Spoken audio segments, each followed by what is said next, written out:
Nandito tayo ngayon sa video house para itanong ang core memory nila at hinanakit nila sa eskwelahan nila. Uumpisahan na natin kay Carlino Campo. Oh, bakit? Ba't may camera? Ano kasi to? Interview to ate. Saan ka nag-aaral ate? College? Ay, hindi. Dalawa lang pala ang school ko. St. Matthew Academy of Cavite, elementary high school. Yun. Tapos college sa Lasal. Uy, Lasal. Ano yung pinaka-best core memory mo sa eskwelahan mo? Elementary high school, isa talaga ako sa mga active student. Na yung sobra-sobra yung curricular activity. Oo, kasi dati kasi may nag-viral sa'yo ate. Yung sobrang dami mong medal. Ano kasi yun, pinagsama-sama nila yung academic at saka curricular activity. Lumalaban ako ng mga quiz bee, saydama, chess, singing contest, champion sa dance contest, binibining kalikasan, nag-beauty pageant din ako. Sobrang dami kong sinalihan nung simula elementary high school. Yun talaga yung nagbuo ng kabataan ko, yung pagsali sa mga paligsahan. Oy. Ito naman yung pangalawa ko ate. Yung hinanakit na ayaw mo dapat gawin pero ginawa mo. Uy, dito ko lang sasabihin to Siguro ang pinaka-hinanakit ko, hindi nawalan ng babackstab sa bakit si Carlin ganto ganyan? Yung akala mo kaibigan mo, ka-close mo pa, yun pala. They're saying bad things behind my back. So, yun yung pinaka-nasaktan ako. Ayun lang ate Carlin, salamat. Thank you. So, nandito naman tayo ngayon sa Mataba. Ano yung pinaka-best core memory mo nung eskwelahan ka? Nung elementary ako sa Tatalon, nung high school ako sa Nazarene Catholic School o mas kilalang parochial school. Yung nag-college naman ako sa Lasal. Sa Lasal din? Lasal. Ate, Lasal din to, te? Lasal. Lasal Mesa. Sa mesa. Hindi. Nung elementary ako, boy, ang pinaka-core memory ko doon, nung grade 1 ako, sumayaw ako sa stage ng Christmas song. Tapos Santa Claus. Wow. Ikaw bida doon? Oo, bida doon. Tapos, nung high school naman ako, sumayaw din ako. Dati kasi maganda boses ko eh. Nagulat yung mga classmate ko. Ang ganda pala ng boses mo. Tapos yung kumanta ako sa harapan nila. Ano kinanta mo? Yung hawak kamay. Ang taas pa kasi dati ng timbre ng boses ko. Ngayon, di na kaya eh. Try mo. Hawak kamay, digit. Okay na. Ito naman yung pangalawa ko. Ano yung hinanakit mo sa eskwelahan mo? Yung binato ko ng libro. Binato ka ng libro nino? Ng ano ko, teacher ko dati. Bakit? Ano yun eh, teacher ko yun sa TLE, si Sir. Di ko alam kung ano na pangalan na, pero binato niya ako. Kasi binato niya ako, G. Di ako nakikinig sa kanya. Pero mali rin naman yung ginawa ko kasi in-stare down ko siya. Ganito. Uy, ganon. Pasaway kasi ako dati. Lalo na pa nasasaktan ako eh. Ayaw mo akong nasasaktan. Ayun yung pinaka-bad memory mo. Tsaka yung pinaka-bad memory dun, G. Yung hindi ako sinagot ng crush ko. At least may dumating sa buhay mo. Gusto ko lang i-shoutout syempre yung Nazarene Catholic School.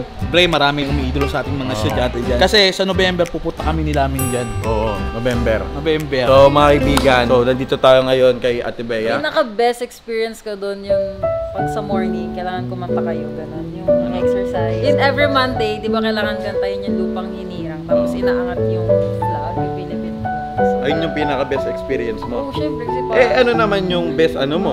pumila sa Philippine. Natry mo yun? Oo, bayat kasi ako nun. Grade 3 ata ako, grade 4. So, pinaka-worst mo naman na nangyari? Pinaka-worst ko is yung binuli ako ng teacher. Binuli ka ng teacher? Hindi ako nakapasok ng 2 days kasi may sakit ako nun. Tapos nung pumasok na ako, parang pinahiya niya ako, binato niya ako ng eraser. Oo, yun ang pinaka-worst, tsaka nakaka-trauma as a kid na maging ganun yung teacher. Kasi sa mga panahon natin, nandun pa rin yung mga strictong teacher. Gulat ka, sa short film, pumipila ka talaga sa feeding wala program, tayo. diba? High school na tayo. High school na ba? So, mga kaibigan, ayun lang. Doon na tayo dadako sa 6 million subscribers. Ito na nga pala, si Bon Ordoña! Uy, hindi boxing ah. Hindi. So, interview to. Gusto ko ng mambanat eh. Hindi, boy. Matanong ko lang, boy. Saan ka nag-aaral nung LM High School College? Yan. LM? Elementary sa Elysium Christian School sa QC. Private school. Semi-private. Nung high school? Quezon City Academy sa QC pa rin. QC. Nung college, sa New Era University. Nung elementary ako, isang araw, pumasok ako sa eskwelahan. Pasok ka na! Ayan na! Ayan na, pasok ako. Grade 2 ako, G. Pasok ako sa school. Nagbenta ako ng stick. Oh. Sabi ko, guys, baka gusto nyo steak o piso isa, tatlo, 2 piso. Uy. Ano na mindset ko nun? Pag 2 piso ang kinuha mo, 3 piraso. Uy. Nun, ang pinaka nakakatawa nun, nagalit yung teacher ko. Bakit? Pinatawag pa yung magulang ko. Sabi niya, Honor Donna! Tumayo ka nga! Uy. Yes, ma'am. Ano yung nalalaman kong nagbebenta ka ng steak? Nanginginig akong sinabi na, ma'am, gusto ko lang po na kumita po ng kahit konti at bumili ng gagamba. Sabi ko, Ay, gagamba. kasi gagamboy na ako nun dati Gagamba pa. Mahilig master na ka pala nun? Eh, magkano Bibili ako babaon ng mo gagamba. nun? 5 piso. No, piso lang. Oo, boy, big time na yung dati. Tapos yung pinagbebenta mo, grocery ng magulang mo. Oo, diba? Ganun kalupit. Wow. Mindset. Mindset So, yun. nagulat ako kay ma'am. Oh. Sabi ko, Ma'am Pacho, bakit ka nagbebenta ng steak ko? Bakit kinakalaban mo ko? Sabi, ma'am, hindi na po mauulit, ma'am. Tapos maunti na lang yung steak ko kasi, boy, ang bilis ko magbenta ng steak ko, pre. Kasi yung sa kanya, piso isa, Oh. sa akin, boy, 2 piso, 3 agad. Piso So, may same. bonus sila. Ganun, boy. Nung nalaman ko yun, boy, pinatawag magulang ko. Ayun. Ngayon, ano sinabi ni ano? At ang sabi niya, nak, ba't naman ginawa yun? Alam mo naman nagbebenta ng steak yung teacher mo. Kinalaban mo. Ganun. Sabi ko, sumusubok lang naman po ako na magkaroon po ng extra income, pambili po ng gagamba. Tapos natuwa yung nanay ko sa moment. Uy. Yun yung Ito na pinaka-favorite yung part mo. pinakamasarap na part na, nak, huwag kang magbabago. Sabi sa gusto ko yung bata ka pa lang, utak mo negosyante na. Nak, pagpunta natin sa grocery, hindi lang steak o ang bibiling ko para sa'yo. Ano binili? Chubby. Sabi. Chubby, tsaka yung choco-choco, boy. So, hindi sir. kami nagkaayos, boy. Buong school year, galit siya sa akin. Kasi parang ako yung naging sira ng kanyang negosyo. I-sideline niya rin pala yun sa mga klase. Yun yung elementary na pinaka-core memory ko. Talagang, Hindi mo makakalimutan. okay. Eto na yung aking bangungot. Isang araw, tumunog ang bell sa eskwelahan ko. Pasok ka na! Nung araw na yun, exam day namin yun. Sumasagot ako ng test paper. Oo. Okay, meron diyang ABCD. Okay, binigay na sa akin yung test paper. Mr. Bonordona, ito na. Nung pagkakita ko ng test paper, napatulala ako. Bakit? Sabi ko, paano to?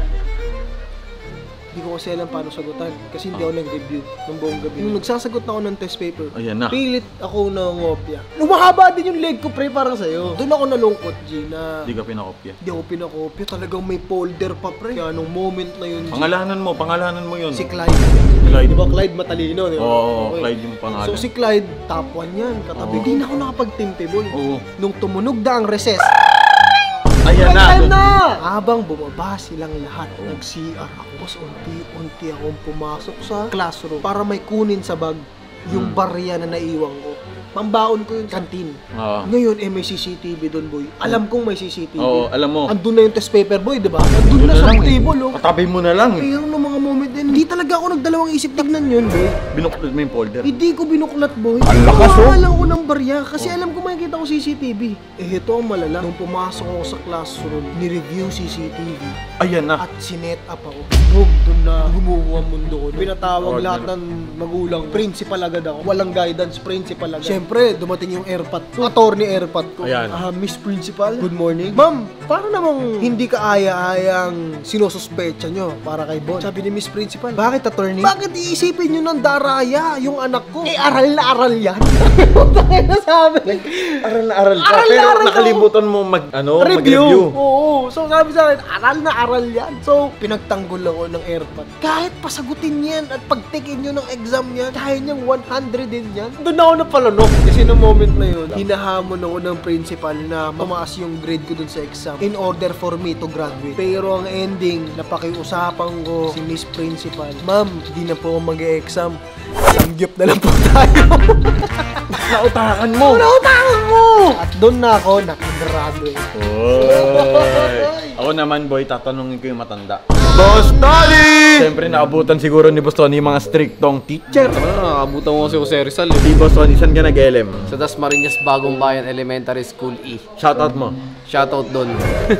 Sa high school, nag-high school ka ba? Sa high school naman, Dasmariñas West National High School. Oh, shoutout mo. Shoutout doon. Nag-college ka ba? Ako hindi ako nag-college. Shoutout mo. Shoutout sa wala.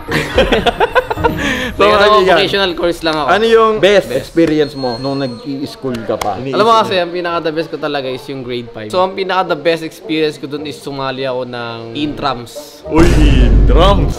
Player ako ng isang... Basketball team. Hindi basketball. Ano? Hindi uso sa amin yun. Ang uso sa amin sa Cavite, baseball. Yan ang laro ng mga Caviteño. Uy. Baseball. Tapos isa akong fielder. Ang fielder, di ba, 4 yun, diamond. Dito ako, taga-salo ko sa malayo. Pag nasalo ko yun, score kami. Puntos nyo. Pag di mo nasalo, Is puntos nila. Nakarating kami ng municipality intram. Kaso pagdating namin sa municipal, nakalaban namin mga 18 years old. So talo kami doon. Yun yung pinaka the best ko kasi halos lahat ng ka-schoolmate ko dyan ng buong elementary, lahat ng batchmate ko dyan, tropa ko. Kaya pag tungtong ko ng high school, doon na nagbago ang sitwasyon. ayun na yun. Oo, yun na yung pinakamasaya ko. Ang pinaka-worst ko is yung nauli ako ng teacher ko. Ano ginawa mo? Nagkakating.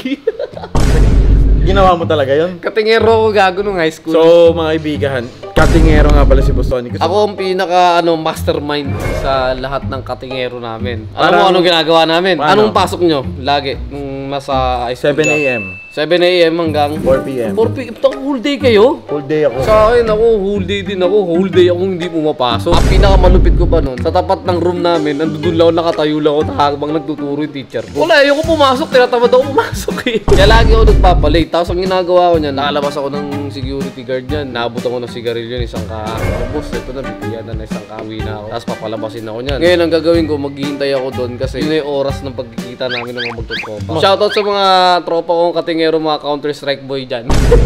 So, boss, magkano nagiging baon mo nun? High school ako, 20 pesos. Nakapag 4 hours ka na nun. Ganun. 2 hours, 2 hours. 2 hours. Nakapag 2 hours ka na. Oo, Paano 2 yung hours. whole day? Anong ginagawa nyo sa whole day na yun? Ngayon kasi kapag umuwi yung mga estudyante ngayon, madilim na. Sa akin, alas 3 pa lang, umuwi na ako, nasa bahay na. O, ba't ang aga mo? Wala yung teacher namin.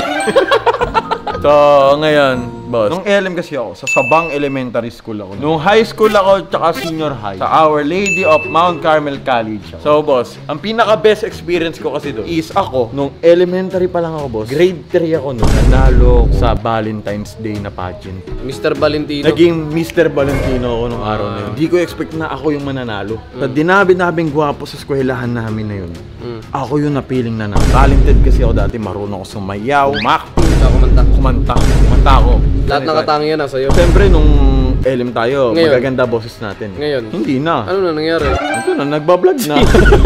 Hindi, pero seryoso yun, no? Joke yan. Habang grade 3 ako, nagbebenta ako ng banana cake. Dumidiskarte ako kasi tinuruan ako ng tita ko mag-bake. Nagbebenta ako ng banana cake, boss, nung LM ako. Madiskarte na akong tao. Naging proud sa akin yung lola ko, tita ko, na madiskarte akong bata. Dahil di na ako nanghihingi ng baon, nanghihingi lang ako ng pang-ingredient. So, yung pang-ingredient na yun, 100 pesos yun. Nagagawa ko sa 100 pesos na yun, 3 banana cake. Pag naubos ko yung 3 banana cake sa isang linggo, kumikita ko ng 450 pesos. Ayun yung pinaka-best experience ko, core memory. Memorable. At nung grade 1 ako, boss, natay ako sa short. Experience ko yun. Yan ang Habang naglalakad ako sa daan. Nung high school ko kasi, masyado na akong gwapo nun, boy. Sumali ako sa ano naman, boss. Saan? Lakan. Naging second runner-up lang ako. Kasi, boss, napa-English yung question ko. Siyempre, boss, na-experience ko maging varsity. Na-experience ko maging mangongopyo sa eskwelahan. Lahat na-experience ko sumali-sali sa mga pageant. Kaso hindi nga lang pinagpapalat. So, yun lang guys. Siguro dito ko natatapusin Abangan yung short film. Abangan nyo yung short film namin. Siguro next year or December or November. Doon lang yun. Hintayin nyo lang yun. At dito ko natatapusin guys. Subscribe kayo kay Boss Tony. At sa akin, peace yo. Survives.